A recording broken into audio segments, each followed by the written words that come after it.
নমস্কার বন্ধুরা, আর জি কুকিং চ্যানেলে আপনাদের সবাইকে স্বাগত।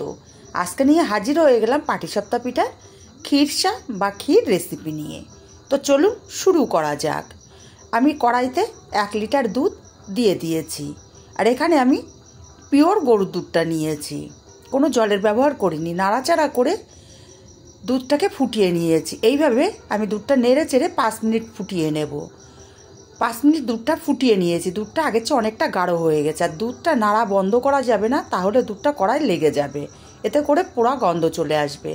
এখানে আমি 50 গ্রাম চিনি নিয়েছি। অল্প অল্প করে চিনি দিয়ে আমি চিনিটাকে মিশিয়ে দেব। সম্পূর্ণটা চিনিটাকে দিয়ে দিয়েছি। এইভাবে চিনিটা দিয়ে আমি আরও 10 মিনিট ফুটিয়ে নিয়েছি। দেখুন দুধটা আগের চেয়ে অনেকটাই কমে গেছে আর অনেকটাই গাঢ় হয়ে গেছে। এখন আমি এই ক্ষীরটাকে গাঢ় করার জন্য খুবই অল্প পরিমাণে সুজি নিয়েছি।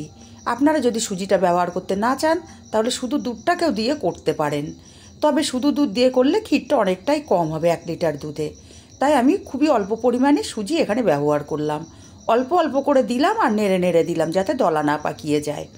এইভাবে নাড়াচাড়া করে আমি আরও 2 মিনিট রান্না করে নেব। দেখুন আমি আরও 2 মিনিট রান্না করে নিয়েছি। এখন ক্ষীরটা পারফেক্টভাবে হয়ে গেছে। আমি গ্যাসটাকে অফ করে দেব, কারণ এই ক্ষীরটা ঠান্ডা হয়ে গেলে পুরোপুরি পারফেক্টভাবে ক্ষীরটা রেডি হয়ে যাবে। আমি পুরোপুরি ঠান্ডা করে আপনাদেরকে দেখিয়ে দিচ্ছি। দেখুন পুরোপুরি ঠান্ডা করার পরে আমি আলাদা পাত্রে নামিয়ে নিয়েছি। রেসিপিটা কেমন লাগলো কমেন্ট করে জানাতে ভুলবেন না। ভালো লাগলে কাছের আত্মীয় স্বজন বন্ধুবান্ধবের কাছে শেয়ার করতে ভুলবেন না।